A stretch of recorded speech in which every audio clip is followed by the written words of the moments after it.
welcome to Les Bush Les Bebes. Hello! Bush baby! Rox Rachel! Season finale. I actually can't Hello, it's our season finale. believe it. Low-key announcement on the pod. Announcement, hello? What is the announcement? Do you want to tell them? Tell the Bush Through our babies. banana phone. What is she this? She is an engaged woman. Woo! I actually can't believe it, y'all. Like, literally, since we filmed our last episode, I went to Italy with Joe. And we went on this 3-week trip, and like obviously I had like some kind of inkling because Joe and I have been together now. We have an amazing relationship. I'm not super public about my relationship on my YouTube or Instagram or even really here, but I will say that like we have such a great, supportive, caring relationship. And I always kind of knew like this day was coming, but I genuinely did not expect it to come this soon. So I was shook for like a week after it happened. And since you've been back from Italy, you've been so happy, especially with your relationship with him. And it's just so great to see you two finally take it to that next step. Show them the ring. Show them. The ring. Yes, girl. It's so nice. I love it. I think there's this happiness that I can't describe that has come along with this experience of like being engaged to literally like my best friend and soulmate. It's just, it brings me so much joy to feel like stability, I guess you could say, in my relationship. I think it definitely makes me in an emotional way almost feel like, oh shit, I am enough. And I think that's like very powerful and something I'm really grateful for with this experience. Like even more so than the ring or like the material aspect, it's like shit, like this is actually very, very, it's just a moment that I will always cherish, I guess you could say. So yeah, it's super special. I'm just so excited for the engagement party. We're going to celebrate. We're going to have so much fun. Oh my God. And you're going to be the best at planning, obviously. Yeah, because I'm Corey with me. Hot takes. You just say a hot take on life. My hot take is that I hate rainfall showers. I know, feel everyone a likes dagger that. going through my heart right now. I like literally, the rainfall. everyone What? loves them, but they come right down. And when I wash my hair, like I don't want to feel like I'm drowning. Wait, what about I literally can't breathe. What about a rainfall and loose shower head combo though? Yeah, that's fine. Whatever. As long as I can switch over to the angle. Yeah, the I hate when angle. it's only above because then you genuinely just feel like you're standing in the rain and you can't like breathe normally and like you just want to get your hair wet. Like I want to keep my face dry. You have to like, be. It's so annoying. You honestly have to be super flexible to go with the rain shower. I know because You also have to like do the turnaround, like lean over. Like when you're trying to wash your private parts, like you gotta have stick to your leg like. up. Like how do you get under? You have Leg to like up. scoop the water up. Leg up. Okay, everyone knows now that you're doing some crazy ass fucking gymnastics in the shower. It's a lot of work. This is why I hate rainfall showers. That's my hot take. My hot take is that pears are an underrepresented fruit and that they need more representation because honestly, pears are delicious. They are crisp, especially Asian pears, very crisp. All pears have a sweet, subtle taste that's not overpowering and should be used in more items like smoothies, yogurts, cereals. Honestly, pears for the win. Cereals. How would pears Like be used dried pears in like cereal, like muesli. No, that makes Vibes. sense. Honestly, No, I vibes. was literally when you said it thinking like, why the fuck is it underrepresented? Like what There's more not a representation? lot. We see a lot of strawberry. We see a lot of banana. We see a lot of peach. We see a lot of cherry. Where are the pears? Also, At we see a lot of fancy apples. restaurants, bitch. Yeah, they're the 1%. Poached pear. 1% type of fruit. Yeah, we need it. As we a need trend more. We for need the- more. Like the More rest of the world. pears. Yeah. No, I agree. Love that. What do we want to say before the season's done? Any last words or forever hold your peace? I guess my thing that I would like to say is this journey has been so unexpected, but like something that I never knew I needed almost. And I'm so grateful that we got to do it together. And, you know, it's been like a wild ride, but so amazing to see it come to life and to see, I don't know, just the connections that we've garnered and the thought-provoking conversations that we've had and the guests we've had on. And I think it's been such a cool project, such a learning experience, and really opened up my eyes even to more than I ever thought it would. So I love that. Thanks for being a part of it. One of the things that I'm so happy about as we're closing out this first season is how thankful I am of our whole audience for giving a shit about this. Yeah. Because it really is like a passion project for both of us. Definitely. And Corey for being the fucking backbone of this entire project and of obviously Our entire crew. You.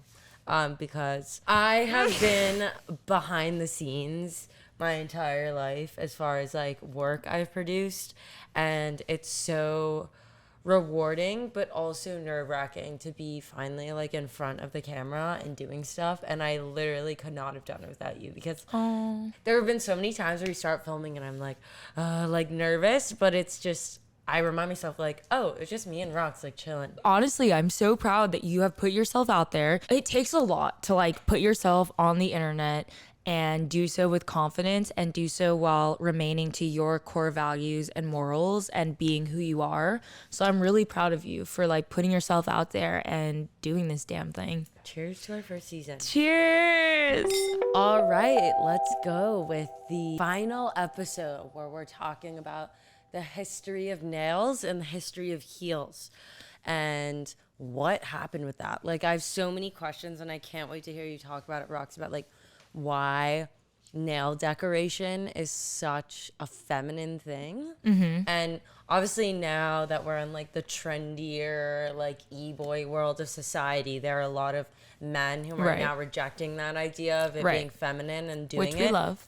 But why was it a feminine thing in the first place? And I can't wait to hear more. So totally. Let's get it rolling. Yes. So I'm going to be doing history of nails. And I feel like when we were thinking about these topics and which ones we wanted to be researching, nails really spoke to me because I'm like weirdly sensitive about my nails. Like, you've literally seen me cry multiple times about my nails. It's not weird. Like, don't be judgmental towards yourself. Yeah, I can't be judgmental. Yeah, you're right. But it's a thing. Like, I'm very sensitive about my nails. And like, I think it comes from, I've had long ass nails. I have long ass nails right now, but I've had long ass nails for a long time. They look and gorgeous. I love them. We got them done together. Yes, we got them done together. But I definitely remember a time where like I felt very judged when I like would walk into a room and people would look at my nails weird, or, you know, this was just a form of self-expression. And there's been many straight males that have commented on my nails and just like commented very demeaning sort of things that like make me feel judged. So this is for all of my gals and guys out there that love a good long manicure. Live your life, boo. Don't let anyone tell you or ask you, how do you wipe your ass and like shit like that, because I feel like comments like that are way too common. So do you. But anyways, history of nails. Let's do it. So dating back about 5,000 years, that's a long ass time. Yeah. The focus on beautifying our nails began back in 32,000 BC. And back then, both men and women are suspected to have dyed their nails, creating color tips utilizing natural resources like plant extracts, henna, coal, beeswax, Arabic gum, egg whites. Wow. Vibes. Egg whites. We love a good egg white moment. Yeah. And often they used ingredients like orchids, roses, or even local flowers, of course, dependent on the area of origin, to further achieve that toned, stained color of choice. Wow, interesting. Back in ancient Egypt, it said that black and red were the most popular shades, also adding in that metallic silver and gold powders, which I was like, chrome nails vibes. Okay, vibes. Sick. Okay, we're bringing back the ancient Egyptians. Yeah. But for much of history, painted nails really did mark the social status you were in, meaning that upper class, ranked within society had a different nail color than the middle or lower ranking classes. So regardless of gender, at this time, it was all about the color and ranking. It wasn't about men versus women. Can't people just put whatever color they want to try to like be another class? Yeah. Like, who controls? So back then they used to get fines. They would be like scrutinized If they put the wrong color Yeah, on. if they put the wrong color on. Damn. I know. So it's like very Okay. like law abiding. Like you had to wear the color Wow. for your class. And if you were caught wearing colors that were not part of your class, like if a commoner was caught wearing a royal color or whatever, then they were literally shamed, scrutinized, and often fined. Wow. Yeah. Crazy. Insane. Yeah. Insane. The color of our nails. The start is said to come from Babylonia in 32,000, like I said, BC. And back then, green denoted the common man. Warriors were the main people using nail colors. Oftentimes, like lighter colors were to denote like the more common class or the lower class. And then darker pigments of colors were like the royal class, the higher class, the monarchies. So that was kind of interesting to me. And I think it had something to do with just like the natural ingredients that were available at that time, and more pigmented ingredients were only reserved for higher class members. So fast forward a couple hundred years, in 3000 BC, China, the lower classes, again, reportedly were using subdued tones. So like the egg whites, the Arabic gum, the beeswax. Yeah. Whereas again, members of that higher ranking ruling family, the royals, etc., would have been wearing reds. So China, reds were very predominantly seen on the royals. Jumping to like Egyptians, Cleopatra was speculated to dip her hands in henna to achieve her iconic blood red nail shade, which to this day denotes like this very femme fatale feel, Yeah. which I feel like can literally date back to her influence on nails crazy. and how nails are decorated and how nails were really portrayed, because I think she was one of the first figures in history to use that like very iconic blood red, like almost like that deeper red shade on her nails. And she would do not only just her nail beds, but actually like the whole tips of her fingers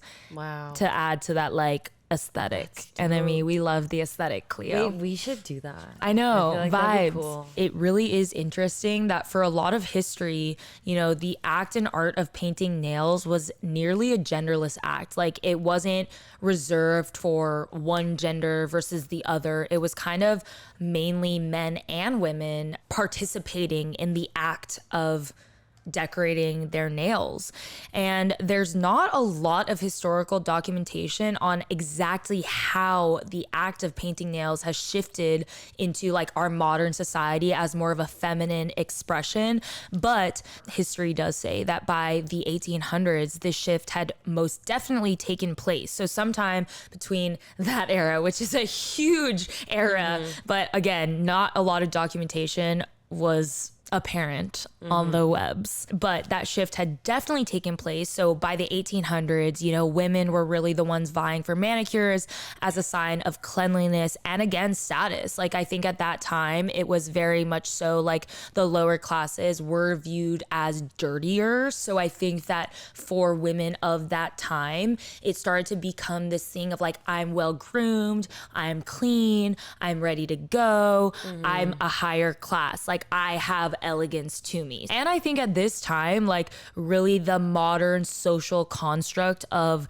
that male identifying masculinity was becoming more present. And, the idea of like the real man, the burliness, that like lack of grooming even was becoming very, very construed in our society by the 1800s. Wow. And now I would say we are definitely seeing that shift to all people in polish again, going back to like this less constructed gender-based mindset when it comes to nails. almost as we saw centuries ago. And like in my research, I was actually seeing a lot of articles in the media about like Harry Styles and other celebrities of today's day and age. They're even describing it, and their stylists are describing it as an ode to the genderless description of this act from centuries ago, because history does say that it is genderless. I mean, for a long time it was based on social ranking, which is definitely not something that I think we need to go back on. But I think we can pull from like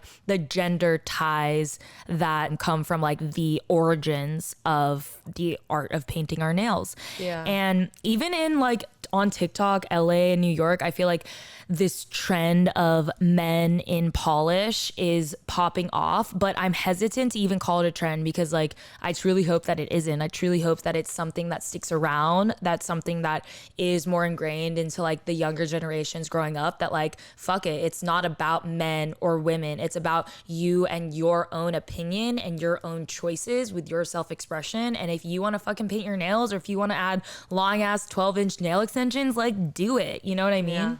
Yeah.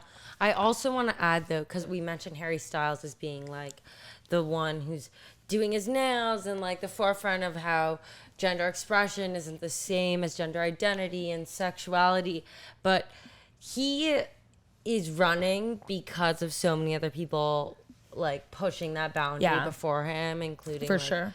Kurt Cobain, David Bowie, Billy sure. Porter, who have been pushing this boundary of what it means to express your own gender. For sure. In order for Harry to, you know, have be this on the cover of platform. Vogue in a dress. you Yeah, know? definitely. I think it's been a long time coming, and there's been a lot of impactful figures that have added to this like staircase, if you will, to get to the place that we're at now. In my research, I found that even in some of the most gender rigid countries like Japan, for instance, we're really seeing men in polish statistically rising, with Nailbook reporting that 40% of men were actually complimented on their painted nails in a 2021 questionnaire.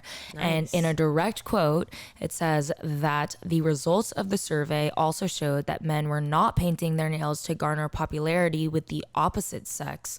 Rather, they did it simply because they wanted to. I thought that 40% is a huge amount of men being like, no, I'm going to do this for myself, not for anybody else, not for my dating preferences or my sexual preferences, just because I want to do it. So I thought that was like a cool thing. I think it's really important to get the viewpoints of, you know, people who have really been affected by gender stereotypes when it comes to nail expression, if you will. So a really great article that I would definitely encourage all of our BBs to read, which we will link down below, is titled Archer, the Harm of Gender Stereotypes, Nail Polish and the Fragility of Masculinity, written by Aram Hosey, a longtime political and LGBTI advocate in Australia and internationally, while serving on the board of the Victorian AIDS Council. So Aram identifies as a queer trans man and speaks on the societal judgment he has experienced in wearing polish after transitioning to a male body, and how it compares to, you know, the disturbing judgment experience as a teenager when embracing his first queer love story prior to transitioning. So he speaks on his experience before transitioning and after transitioning, and how wearing nail polish was taken in a different light when he was in a female body versus in a male body, which I just thought was a very firsthand perspective that is insightful, and it's powerful in the way that it's written. And you know, I love my direct quotes. So this is a lengthy but very impactful direct quote from the article, which again, I would highly recommend everybody to read. But basically the direct quote says, "Wrapped up in all of this is the thing I find most disturbing, the profound devaluing in our society of all that is considered feminine. When gay men get abused and bashed, it is often the more obviously gay, and by obvious, what we're really saying is feminine. The slurs hurled against them are gender-based, either outrightly so, like sissy, or more circuitously via reference to being sexually penetrated, just like women are. It seems seems that nearly all of the slurs in popular uses reference femaleness, whether it's doing anything like a girl or calling someone a bitch, a cow, a cunt. Meanwhile, the violence wrought against trans women is especially horrific, and lesbians in some countries are, for the crime of behaving not as women should, subjected to corrective rape. Breaking down gender inequality isn't a side issue. It isn't a women's issue. It's an everybody issue because the continued existence of these gendered stereotypes limits and hurts us all. And I think just by this beautifully written article, it really opens up the mindset to seeing the bigger picture when it comes to gender equality and, you know, whether it be how you paint your nails or the color you paint your nails or how you dress or how you act or how feminine your movements are or masculine your movements are for that matter. Like whatever it is, you should feel free to be who you are. That's my history on nails. Wow. It's so crazy though that it did become such a gendered thing. Yeah, because it didn't start off that way. Yeah. And it went thousands of years, literally thousands of years without being this like very gendered thing. And I think even dating back to like 10 years ago, when you would see a male walking down the street with nail polish on, it garnered a lot of attention and people would talk about it or make a comment. And that's, I think, what, you know, in that article that I was just referencing, that's what we don't need, because it's a very judgmental way that society has reacted to this, again, once genderless act that has now within the last couple hundred years become gendered and become this feminine thing. But like, who gives a fuck? Now it is time to talk about the history of heels. In 3500 BC, Egyptians were the first to have documented heels or be wearing elevated shoes. And Egyptian butchers actually wore high-heeled shoes in order to walk above the blood of slaughtered animals. Yeah. What a dark past. Yeah, so it actually had a very practical background. Like it wasn't Practical for aesthetic. but dark. Yeah. And then after that, the Persian cavalry wore a kind of heeled boot called a galesh. And those heels made them fit in stirrups easier. So it was Persian arrow shooters who stood up on galloping horses and didn't need to like hold onto the horse in order to safely ride it with the heels that would hook into the stirrups.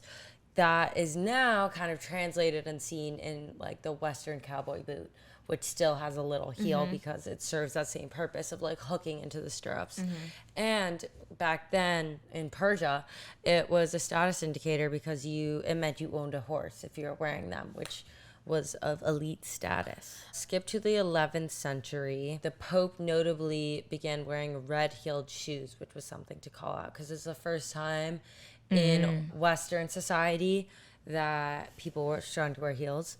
And then in 1430, during the medieval period in Europe, both men and women wore platform shoes. Women wore heels to raise themselves out of the trash and excrement that filled the streets. Oh my God. So heels elevated actually moment. during that time reached a height of up to 30 inches. What? Yeah.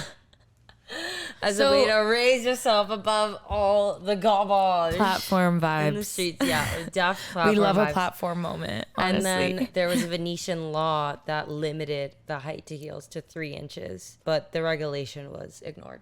So then skip to the 17th century. Modern high heels were brought to Europe by Persia and Abbas the Great, who was the leader in that early 17th century. And in the Elizabethan era, cavalier boots were introduced for riding. And these originally had like really low heels, but by the time of the English Civil War, stacked heels of up to 2 inches were common. So they did get taller. And this is something I have to call out based on all the research I've done with this, is that historians still considered, you know, boots with a tiny little heel as heels in this. So that's a distinction to be made, like when I'm talking about some of this, because like a 2-inch like boot isn't a heel, you know, in my mind. We're But- talking stilettos, baby. Yeah, Stilettos. So, just as European men began wearing high heels, women's fashion also took on a more masculine look. And so, trend-setting women who imitated this mannish vibe, which I related to so much because that's literally my entire aesthetic, is being called literally by historians a mannish woman, quote unquote mannish woman. You are the embodiment. And they were accused of having their hair cut in manly styles and were lampooned for wearing military-inspired accessories, wearing broad-brimmed hats, and ornamented with plumes. I don't even know what the fuck that means, but like I would be doing that plume shit if I was back in the 17th century. Let's get Rachel in the plumes, though. They were also wearing boots with spurs that had heels on them. So that was them kind of imitating this manly style, quote unquote. Heels footwear was another means by which women masculinized their attire in the early 17th century. So it's interesting that it kind of all started by women imitating men. Yeah. And then now it's a fully feminine thing. Yeah. If we fast forward to today. The English also wore heels of significant height. But as the century progressed, many of these heels became associated with the more rugged forms of masculinity, which were like the boots and such. In 1666, King Charles II started a new fashion for men, quote unquote, after the Persian mode, inaugurating the three-piece suit and ushering in the demise of the heel. So heels went out in status for a bit at the end of the 1600s to early 1700s, and they only kept the three-piece suit. And that's something that we'll probably cover in season 2, where we talk about like the history of dresses or skirts and fashion and like where that all stems from. But I thought that was an interesting thing, that three-piece suit and heels came from the Persians. Then in the 1700s, later, men wore heels to imply their upper class status. King Louis IX, for example, did that. And then they introduced the red heel, which was a very elitist form of a heel, and it came with specific rules. So this is a really funny quote that I found. A half inch was for commoners, 1 inch was the bourgeoisie, and 1.5 inches was for knights, 2 inches was for nobles, and 2.5 inches was for princes. So they had very specific. Yeah, specifications for the height of your heel, meaning your status in society. So this is the first time in this century where heels started becoming more gendered. So women began to wear heeled shoes in the mid to late 17th century, and societal trends moved to distinguish men's from women's heels. So this is when we started seeing men's heels being like the boots, the rugged, for a purpose, practical, and women's started becoming for fashion. So in the 18th century, men wore thick heels while women wore thin ones. Men's heels began to concentrate on either practical riding boots or tall leather boots worn for status. And in the late 1780s, societal implications of wearing high and thin heels became gendered. So that was feminine if you were wearing like a really high, thin heel. By the end of the 1700s, high and thin heels represented femininity and the supposed superficiality of the extravagance of women. So it kind of meant like, oh, you don't have to work. You don't have to, run around and use physical labor to accomplish tasks. Like, you can walk around on these little itty bitty nails and still live a life. So I thought that was very interesting. It started out that French heels in the late 1600s, around 1720s, it was the first time wearers had to put weight on the ball of their foot, and it wasn't just a platform. And they were also decorated with lace or fabric. And then wide heels became a bit more popular in the 1730s and 40s. And then they became skinnier up until the 60s. And then in the 90s, the trend saw more experimentation with colors. That is just a call out as far as the design of these heels. The design. We love the design. We love a good visual here on Bush Babies. Yeah. And I thought it was very funny that in 1770, there was an act introduced into the parliament which applied the same penalties to use high heels and other cosmetic devices that would have been applied in the case of witchcraft. So if you used your heels to get a man and were accused of witchcraft because of it, you were shunned and prosecuted by the government. We don't love that. 1800s, heels went out of fashion in the early 1800s. They were out. Yeah.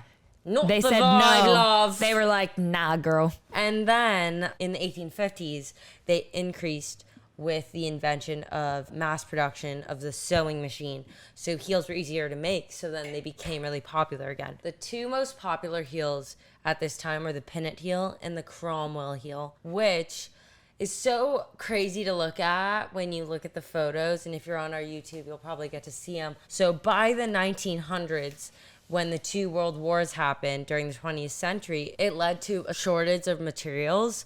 So heels started being made with cork and wooden shoes instead of the other materials being used, like leather. Due to the post-war increase in international communication, like photography and film, Western fashion became really popular, and that included high heels.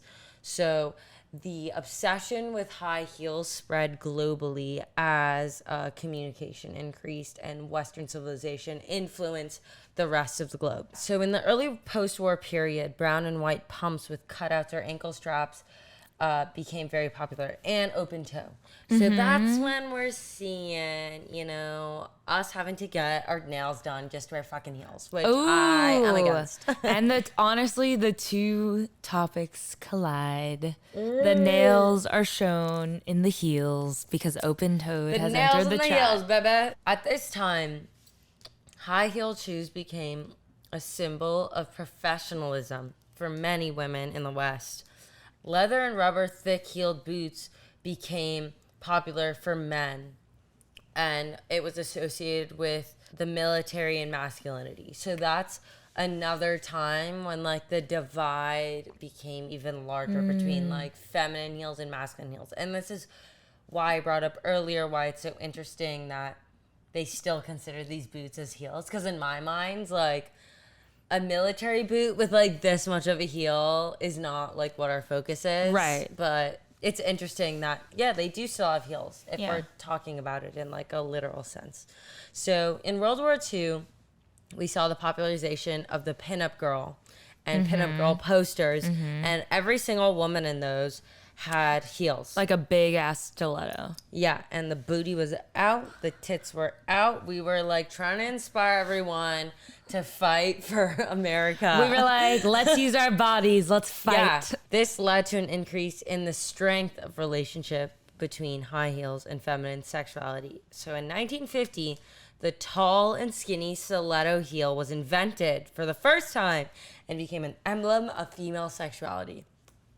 So that is, I think, how we all imagine like your typical heel today. Yeah. Which was only invented like 72 years ago. Which is honestly crazy because I think as you grow up, you just kind of feel like a heel has always looked like that. Like, I feel like Yeah. you, like we're saying, we don't even think about the booties or like these military sort of styles as heels, but in the literal term of the word, yes, they are used to describe that type Exactly. of shoe. But in our modern society, this is definitely what we think of as like the start of the heel, I would Yeah. say, which, yeah, 72 years is not much. No, it's crazy. And so in the 60s to the 90s, block heels became more prominent, followed by then again a stiletto revival in the early 2000s, like now. Right. And I know? feel like, again, something we've talked about throughout this season, as we've seen through history and how it relates to like what trends are in style and stuff, is like this pendulum swing. So you can see even from like the start of what we're calling the modern heel and what we have today, it's like that pendulum has swung back and forth a couple times, even in the last 100 years, like, Yeah. or less than actually. As my dad always says, fashion always comes back Yeah. around, you know? Honestly, keep your parents' stuff. Yeah, steal it and put it in some type of storage Yeah. until it's back. Or Because like an older the sister or cousin or ugliest thing you've anything. ever seen will be dope again. Yeah. soon. I It always genuinely comes think. back. It always comes back. Always. Similarly, for men, high-heeled boots made a comeback in the 50s as the cowboy boot associated with Western movies, and in the 60s and 70s, Beetle boots, Chelsea boots, winkle pickers with Cuban heels became popular among some subculture groups, including like the garage punk scene and mod subculture. So that was definitely like a trendy thing. If you were like an artsy boy, you would like wear some platform stuff. I feel like Elvis was like one of the first people in like And the Beatles, and the too. Beatles, yeah, were like very influential in this, because if you look at like old recordings of their performances, like they were wearing little heels and they were wearing eyeliner, even if we want to get that specific, Yeah. and like kind of challenging these gender boundaries in a new way for that time. At that same time, a lot of feminists rejected the idea of heels. And just as an anecdote, there was a feminist Miss America protest in 1968 where protesters symbolically threw a number of feminine products into a quote-unquote freedom trash can. And these included heels, which were among the items protesters called instruments of female torture. They perceived that it enforced femininity, and they compared it to Chinese foot binding. So there were some people have been very against heels as a form of female control, because let's be real, heels make women less capable of doing physical things when you're wearing them. You know, you can't run as fast Yeah. if you're like trying to get away. You can't like lift as much weight, you know? And so it becomes this tool that at this time some feminists believed that were a form of control by the patriarchy. And then now in the 21st century, high heel shoes exist in very gendered categories where women's shoes usually have thin, long heels. Men's shoes are in like a riding boot style and are short. And Paul Morris, a psychology researcher at the University of Portsmouth, argues that high heels accentuate sex-specific aspects of female gait, artificially increasing a woman's femininity. So many see the arching of a woman's back facilitated by wearing high heels as an imitation of a signal of women's willingness to be courted by a man, which is crazy. But it also, like, when you wear heels, makes, like, a booty tooch vibe, if we're quoting Tyra Banks. I definitely do think that, just like from personal experience, when I'm wearing heels, like there's a lot of truth to like the feeling of not being able to do as much, not being able to be as agile, but an increase in like your own attractiveness, or again, that femininity or whatever, you know? And I think even, you know, we're seeing more and more, especially on social media, like men in heels, and that says the same thing, because it's crossing that gender boundary to like going into that feminine style, but like in a new age manner. Just to round it out, I wanted to talk about the health implications of wearing heels, because it's associated with like a whole spew of health risks. There are studies that prove that people who wear heels are at a greater risk of falls, musculoskeletal pain, and development of foot deformities and varicose veins. And so, as an example, in 2001, there was a survey conducted by Penn State using 200 women and found that 58% of women complained of lower back pain when wearing heels, and 55% of women said they felt the worst overall back pain when wearing the highest heels. So that study argues that as the heel height increases, the body is forced to take on an increasingly unnatural posture to maintain their center of gravity. So this changed position places more pressure and tension on the lower lumbar spine, which may explain some of women's complained severe back pain at a higher heel level. So that is just one of like the 5 to 10 studies I skimmed through in order to talk about how heels are not good for our body and like human development. And yeah, it just goes back to this idea of like women are the ones who are putting themselves at higher risk of, physical issues and For medical attractiveness. issues for attractiveness. So if you want to wear heels and that's how you want to be perceived, which is by assumption like more attractive, more feminine, this, that, and the other, like own it, do it. I wear heels once in a while. There's nothing wrong with wearing heels. But I think it's super interesting to open up this discussion around how this was all created and how easily heels were deemed as feminine, which means it can easily be undone. Yeah. I agree.